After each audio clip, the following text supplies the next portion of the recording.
Welcome to the Know, I'm Ashley. Hey guys, it's that time of year again. It's time for the Steam Summer Sale. The Steam Insider site SteamDB tweeted yesterday around noon, the Steam Summer Sale is going to begin in 24 hours, which means that, well, by the time you watch this video, it should be live. And since we're talking to you from the past, that means that we don't exactly know which sales are going on, but hey, you're able to check it out for yourself right now, and you should do that. And you can save money on all the games that you'll buy and then not play. There were 15 million tweets about E3 last week. That is a lot of tweets. Here's some pointless stats about which terms were the most popular. According to Twitter, Nintendo was the most talked about topic, followed by Microsoft and Super Smash Bros. But the rest of the press conferences did some pretty good traffic too. Microsoft, Bethesda, Sony, and Ubisoft all dominated the worldwide trends during their presentations, and E3 definitely caused a surge in video game talk overall. Twitter said gaming conversations spiked by 94% during E3 week. And if you're wondering, the top countries tweeting about E3 were the United States, Japan, and the United Kingdom. So good job having stats, everybody. Well, it looks like Xbox One and Xbox One X will not be supporting VR headsets, so that's kind of crazy. Bad news if you were hoping that was going to come, but Microsoft has scrapped plans to support VR on its consoles. Microsoft's Chief Marketing Gaming Officer, Mike Nichols, told GamesIndustry.biz that we don't have any plans specific to Xbox consoles in virtual reality or mixed reality. He added that PC is probably the best platform for virtual and mixed reality, and that our focus is primarily on experiences you would play on your TV. Now, that's kind of a switch because a few years back, Xbox boss Phil Spencer said that Xbox One X would support high-end VR and compared its capability to a high-end PC, but obviously those plans have changed. The money train that is Fortnite continues to steamroll on. The mobile version on iOS, just that version, has made $100 million in just 90 days, according to the analysis firm Sensor Tower.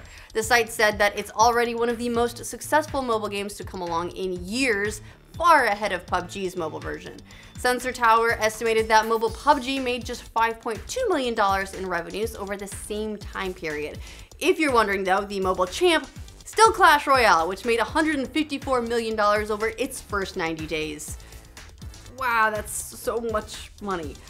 The developer of Sniper Elite says it's working on games for the Switch. Very exciting if you like those. Rebellion CEO Jason Kingsley told VG247, Switch is a really important format to us. We are working on Switch titles. It's a different power of machines, so you have to be a bit careful. It's not as powerful as PS4 or the Xbox. We can't just port our games onto Switch. You've got to think of new and interesting ideas. He added, one of the things we've been through is console change. We were on the first PlayStation, PS2, PS3, PS4. There's always a new challenge. We make games very cost effectively. Our games sell half as well as the biggest games out there, and that's pretty damn good, but our games cost a tenth of what theirs cost to make. First things first though, it's co-op third-person shooter Strange Brigade launching August 28th for PlayStation 4, Xbox One, and PC. No Switch on that one though.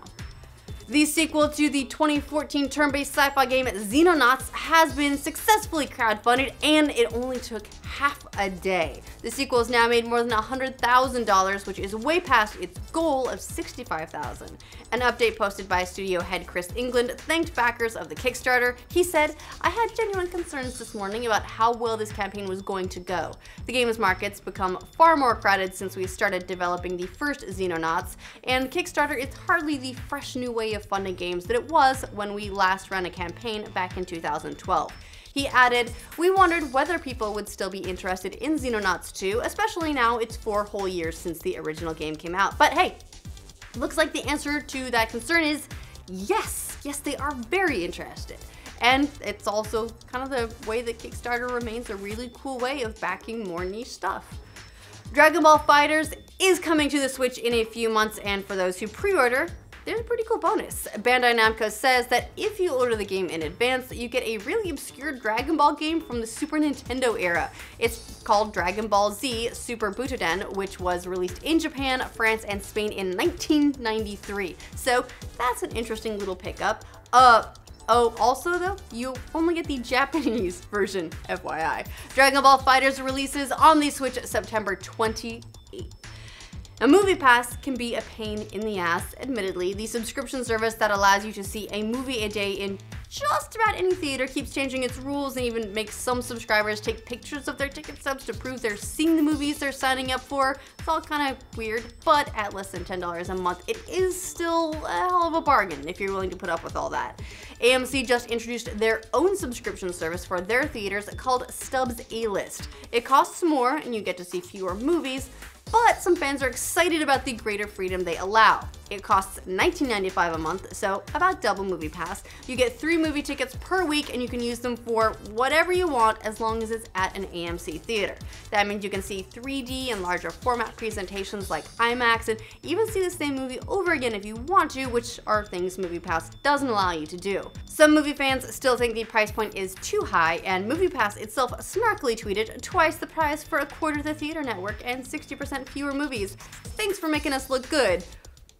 So shots fired. But with MoviePass's shares plummeting and its future uncertain, it's possible this gambit by AMC could put a big ding in MoviePass's subscriber base.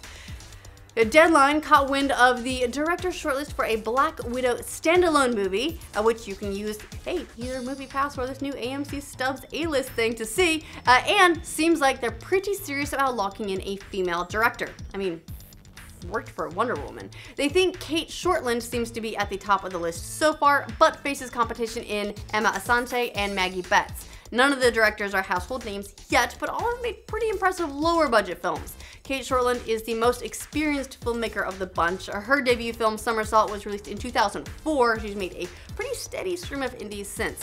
Scarlett Johansson is reportedly taking an active role in the hiring of the director and has been in meetings with Kevin Feige as these potential directors have all come in. It was rumored that Black Widow finally getting her own standalone movie after all this time was part of the tough negotiation to get Johansson to re-up her MCU contract. Seems like it's actually happening though, and that they want to do it right. So pretty interesting there. Like I said, worked pretty well for Wonder Woman, so fingers crossed that they get this right. A lot of people worried too that it might be too late for Black Widow to finally get her own standalone film, but we'll see when this comes out, where it's gonna fit into everything. Is this gonna be post-Infinity War 2? How is that all gonna work? Well, I guess we'll see. Anyway, that is all the news for this roundup. Let us know what you think of all these news things in the comments down below. To make sure you get all of the crazy updates from every corner of the internet every weekday, like this video, and if you're new to this channel, subscribe to the know. Oh my god. I'm so over-caffeinated, and I haven't eaten anything yet, but I've had like 3 coffees. It's too much. It's too much. Yeah, I'm jittery to do. Some movie fans still think the price point's a bit too high, and MoviePass itself